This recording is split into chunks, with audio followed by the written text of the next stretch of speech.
bien. Y está preguntando las 500 bien. ¿Sí? Claro, sí, vamos por donde necesita. Yo también. Y no lo ofrece. Mira, ¿alguien ha tenido los moretones en las piernas y se le nota por las manos? ¿Sí? Bien, ahora sí.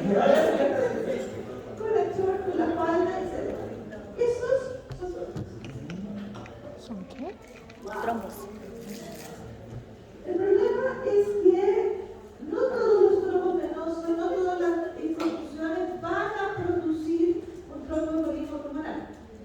La diferencia es que nosotros podemos tener una tromboembolismo pulmonar y en ese caso el 80% tiene trombos en las piernas. Pero depende de mucho más de eso, mucho más que solo eso. ¿Y cuántos se mueren? Entre el 5% y la tercera parte. ¿Por qué es tanta la diferencia? Porque hay mucha gente que se muere con esta muerte súbita, que en realidad son tromboembolismos pulmonares, también llamados TEP, y nunca nadie vio de qué se trata. ¿Ok? Y se quedan en la cabeza. ¿Ya? Ok, entonces, como dijimos, muchas veces se produce el trombo en la vena, en una vena periférica, generalmente de las extremidades inferiores, generalmente de la circulación femoral. Generalmente este trombo es una acumulación de glóbulos rojos y de fibrina que recorre la vena después, posterior a una válvula venosa, donde se ha producido alguna alteración, traumatismo o simplemente porque la vena está deforme. ¿Conocen las varices, no? Ya. Perfecto. Entonces, ese émbolo en algunas ocasiones se puede desprender un émbolo y llegar hasta el pulmón. Hay chicos y grandes, sí, hay émbolos chicos y grandes y producen diferentes problemas, ¿ok? Cuando ese émbolo llega finalmente al pulmón,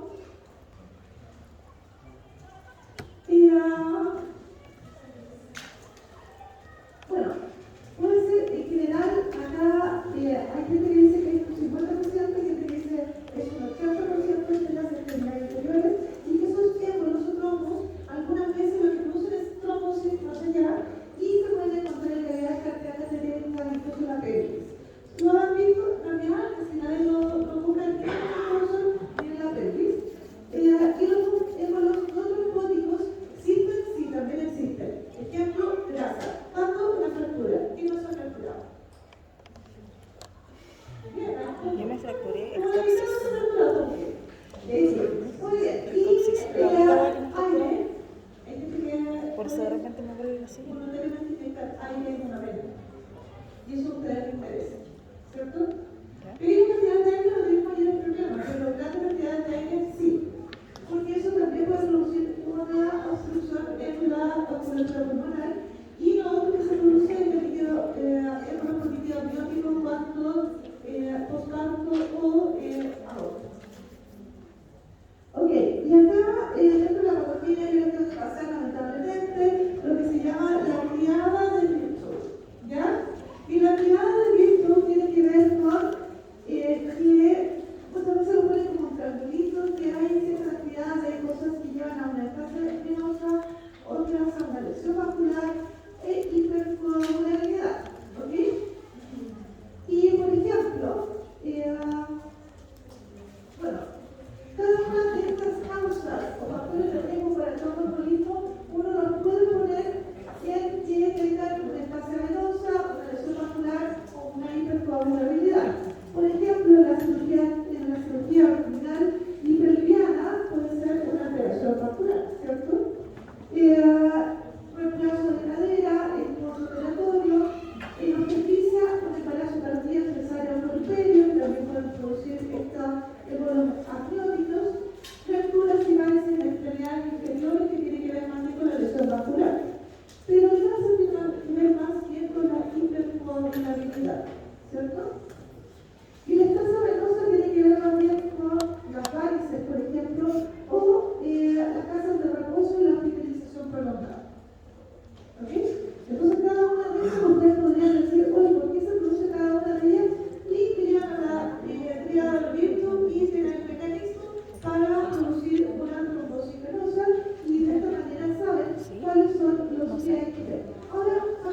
y si pueden ocurrir total o parcialmente, y de eso también van a depender los síntomas y la mortalidad de esta enfermedad.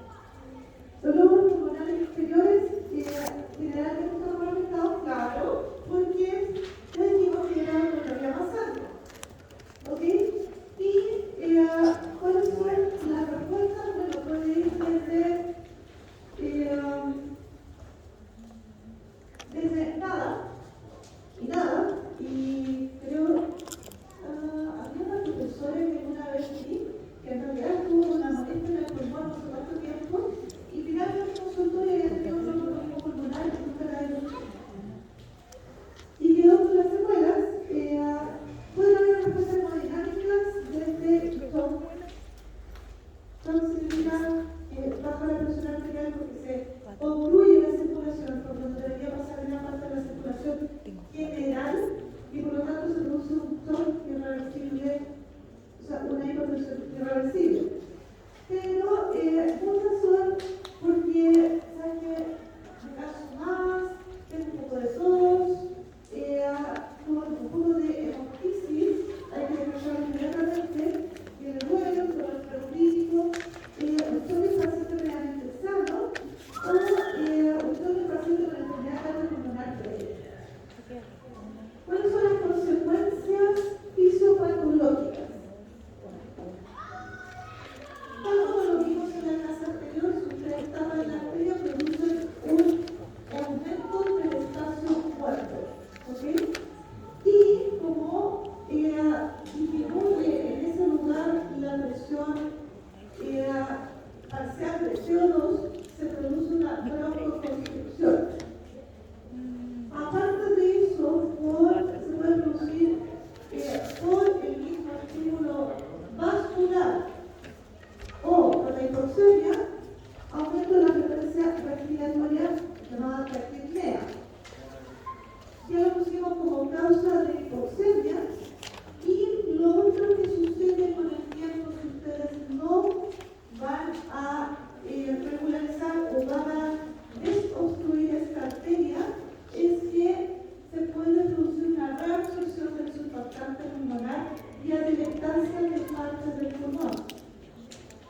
Y además de un infarto pulmonar, y este se puede incluso sobreinfectar. La circulación pulmonar, si la presión arterial pulmonar aumenta, esto es lo que estamos viendo anteriormente del pulmonar. España, el ventrículo derecho, aumenta la presión diastólica final, pueden haber arritmias, puede hacer insuficiente la válvula tricúspide y también pueden tener edema pulmonar. El aumento de la presión de la arteria pulmonar se debe gradualmente porque se produce una fibrinolisis y una organización del coágulo, si es que este se resuelve. ¿Okay? Esto es lo que yo les contaba, que en la medida que se fluye la arteria pulmonar, disminuye la presión alveolar de CO2 y esto hace que se produzca broncoconstricción. Y por lo tanto también lo que se había producido inicialmente, que esta muy chiquitita significa que disminuye el flujo y tiene una ventilación normal, cambia a que disminuye el flujo, también disminuye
que la única manera de salvar, o sea, de mejorar al paciente, sí, lo tienen que hacer rápidamente. Cuando hay signos de pulmonares, de compromiso de la presión del ventrículo derecho. ¿Ok? ¿Sí? Ahí le hacen trombolysis. Y cuando ya la paciente tiene un compromiso mayor, lo único que es muy grande el coágulo, la indicación es igual que sacarle el trombo o hacerle una trombectomía, es como cuando tienen un infarto del corazón masivo, es lo mismo. Y se hace de la misma manera. Excepto que no respeto acá. ¿Ok? Dinámica, a ver. En el tema pulmonar hay otro concepto que nosotros tenemos que comprender. Que el agua del pulmón existe. ¿Ya? Segundo concepto. Que el agua recorre alrededor del alveolo. El epitelio alveolar es bastante impermeable al agua. Por lo tanto, no entra directamente el agua al alveolo. Pero también es cierto que esta agua normalmente da la vuelta alrededor del alveolo y es en gran parte reabsorbida en la parte distal, ya sea distal del capilar o reabsorbida por el drenaje linfático. ¿Okay? Entonces, nosotros en general tenemos presiones capilares, o sea, esta es la presión de la arteria y presión de la vena, ¿ok? De la arteria pulmonar y de la vena pulmonar. La arteria pulmonar tiene esta presión y por lo tanto la diferencia de presión en los capilares se va distribuyendo, ¿de acuerdo? Y esto es alrededor del alveolo. El alveolo también tiene su presión. Por lo tanto, esta parte es bastante estrecha y no hay intercambio acá. No hay salida de agua acá, de forma normal. La salida de agua se produce antes y después, donde está la linfa. Y tiene que ver con la ley central, que tiene que ver con la diferencia de la presión hidrostática y de la presión osmótica. De tal manera que la presión hidrostática, que acá permite que salga agua hacia el intersticio, acá no hay salida de agua y acá en general se reabsorbe, ya sea por la presión, aumento de la presión osmótica y por la linfa. ¿Okay? Pero también existen otras cosas, y entre esas otras cosas están los proteoglicanos o los glicosaminoglicanos que se encuentran en la membrana alveolocapilar, que no es igual en todas partes. Estoy metiendo cosas así como raras. Pero esta es la última clase y por lo tanto quería mostrarles no solo lo que es abismal entre la membrana, sino un poquitito más. ¿Ya? Entonces, el piso pulmonar tiene una parte más fina, que es justamente la membrana alveolocapilar más fina, y hay una parte más gruesa antes y después, ¿cierto?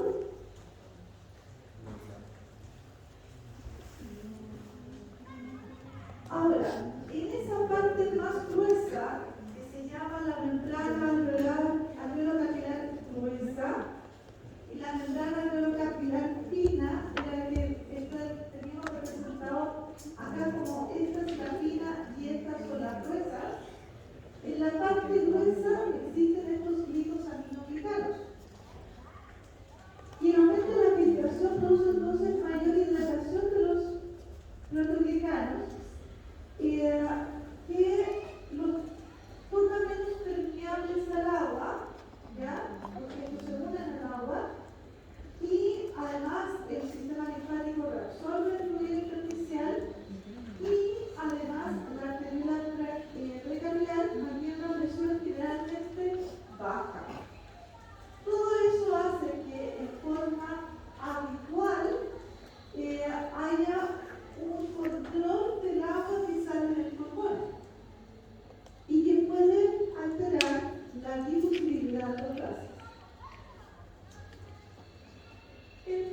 en condiciones normales, el alveolo mantenido en una hidratación, o sea, es como seco, ¿ya? Y por eso es que lo ven siempre seco. Pero no es que generalmente es una verdadera circulación de agua, tiene una baja presión capilar al compararlo con capilares sistémicos, y la presión intersticial es menor que la presión alveolar y por lo tanto no sale presión, o sea, no sale agua hacia el alveolo, y de hecho hay una serie de canales que permiten la salida de agua desde el alveolo, que hay una presión oncótica bastante baja debido a estos ricos aminoglicanos, y además este intersticio grueso que les conté acepta mucha agua, ¿ya? Y impide que la membrana más fina que está entre medio se llene de agua. La cantidad del drenaje linfático de este pulmón soporta 10 litros. Antes de que ustedes lo vean en la radiografía con el paciente. Una barrera del epitelio alveolar tiene además menos permeable absoluto que proteínas. Pero ¿qué pasa cuando hay un edema pulmonar agudo? Esa acumulación de fluido extravascular en el pulmón, el cual puede acumularse en el intersticio o en el espacio alveolar. Pero ¿qué es lo que sucede? Generalmente cuando aumenta el líquido corre hacia arriba, hacia los bronquios, y el epitelio bronquial es más permeable.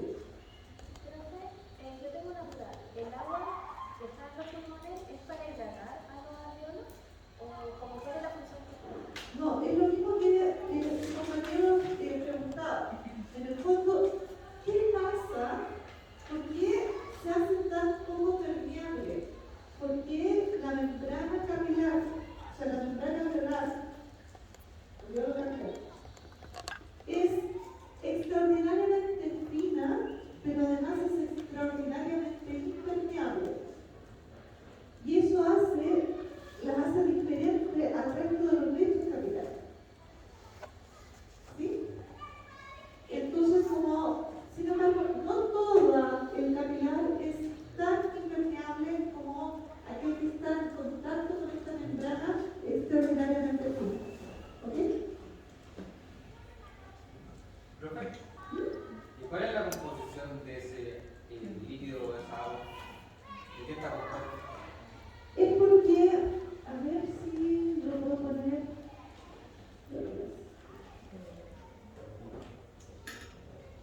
Es por esto.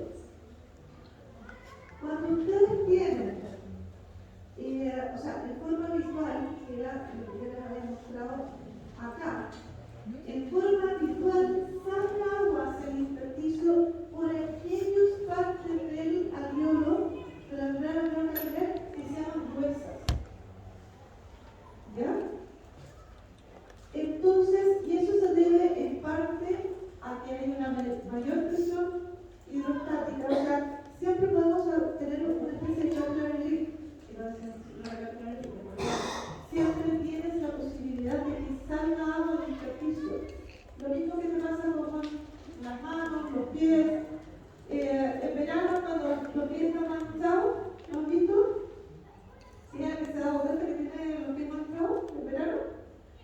Por aumento de la vasodilatación y por lo tanto un aumento de la permeación. Eso pasa en todos los capilares. Y siempre hay un circuito de salida y reabsorción. ¿Ok?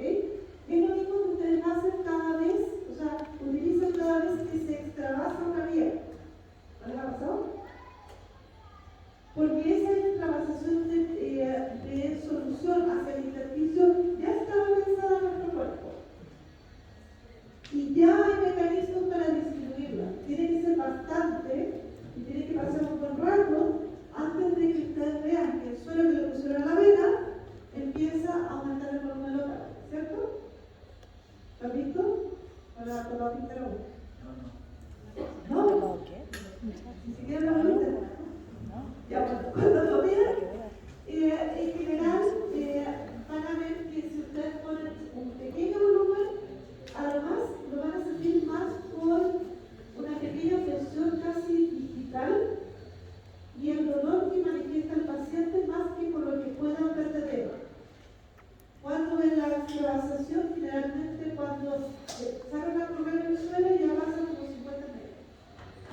estrés respiratorio agudo, también hay un aumento de la permeabilidad capilar, pero es diferente, ¿ya? Y ese aumento de la permeabilidad sí se produce en el sector donde uno no debería tener, en la membrana alveolo-capilar. Y se reduce la presión, la otra es que se reduzca la presión oncótica del plasma, que es lo que estamos viendo con el paciente Brasil. ¿Ya? Y una obstrucción linfática, por ejemplo, con un trasplante pulmonar que hace un edema pulmonar agudo posterior, o también cuando tienen un cáncer. Otros, existe el edema pulmonar de altura también, ¿ya? La disminución de la presión atmosférica también puede producir un edema pulmonar. Las etapas del edema pulmonar, primero en el intersticio, la primera etapa, ingresa agua al compartimento intersticial grueso, aumenta la presión intersticial hidrostática y fluye hacia los bronquios, ¿ya? Donde es drenado finalmente por el sistema linfático del hilo pulmonar, pero aparecen manguitos alrededor de los bronquios. ¿Se acuerdan que los bronquios, chicos, no eran duros? Y que si ustedes ponen un manguito alrededor de un bronquio, ¿se acuerdan cuál era uno de los mecanismos para producir obstrucción bronquial? Había mecanismos que eran extraluminales o extramurales, ¿cierto? Uno de los extramurales era la falta de carencias alveolares, pero también el muro puede aumentar de grosor. ¿Saben cómo se ve un paciente con edema pulmonar agudo? Igual que un ataque de asma. Y el problema es que tienen que identificar lo antes posible cuál es peor y cómo tratarlo. Aparecen los manguitos peribronquiales, no hay un efecto significativo en el intercambio gaseoso porque la porción drenada inicialmente no se afecta y el drenaje linfático puede aumentar hasta 10 veces. Por lo tanto, puede sacar casi la parte de esto. Y un 25% de más se muere en la pleura y no ingresa al pulmón. ¿Ok? Esto era lo que yo les contaba, que aumenta en el intersticio, esto aumenta principalmente en la parte gruesa de la membrana alveolo-capilar y miren cuánto aumentó el drenaje linfático. Ok, aumenta el agua pulmonar, aumenta la presión hidrostática pulmonar, por lo tanto ya disminuye la salida de agua. Pero también puede ser que a través de estos bronquios y de la membrana empiece a ingresar agua dentro del alveolo. Es ahí cuando ustedes ven estas manchas en la radiografía de edema pulmonar y parecen verdaderas nubecitas, ¿ya? Provoca la pérdida de integridad de los protoglicanos de la matriz en la membrana basal y por eso aumenta la permeabilidad del agua. Esto está dado también por un estrés mecánico y disminuye las uniones estrechas. Lo anterior determina el aumento del paso del agua hacia el alveolo y una vez que ingresa, diluye el surfactante. Y como se diluye el surfactante, aumenta la presión superficial y es más probable que se colapse o que se produzca la atelectasis. Y acá sí ya se ve una hipoxemia por desigualdad de U y SARS. Profe, el segundo párrafo, ¿qué es MMP? Metaloproteinasas.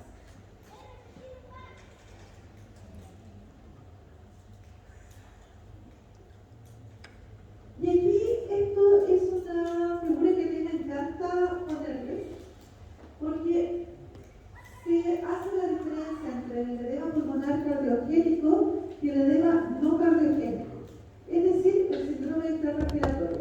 Si ven el edema cardiogénico, aumenta la presión y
aguda. Entonces, eso es lo que aumenta con la presión, o sea, con el edema pulmonar cardiogénico. Diferente es el edema pulmonar por permeabilidad. Por ejemplo, cuando hay una disminución de las proteínas, por ejemplo, el paciente con ascitis, y en ese caso, al disminuir las proteínas, se produce o también un paciente desnutrido, que en ese caso tiene un edema pulmonar agudo con disminución de la presión oncólica. Sin embargo, la permeabilidad es mucho mayor en el edema pulmonar agudo que en el que tiene una disminución de las proteínas. Y se disminuye mucho más las proteínas, se pega los dos, como en los síndromes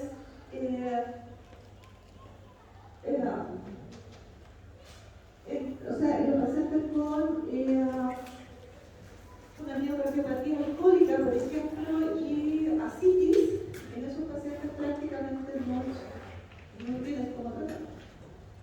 ¿Preguntas? ¿Dudas? ¿No?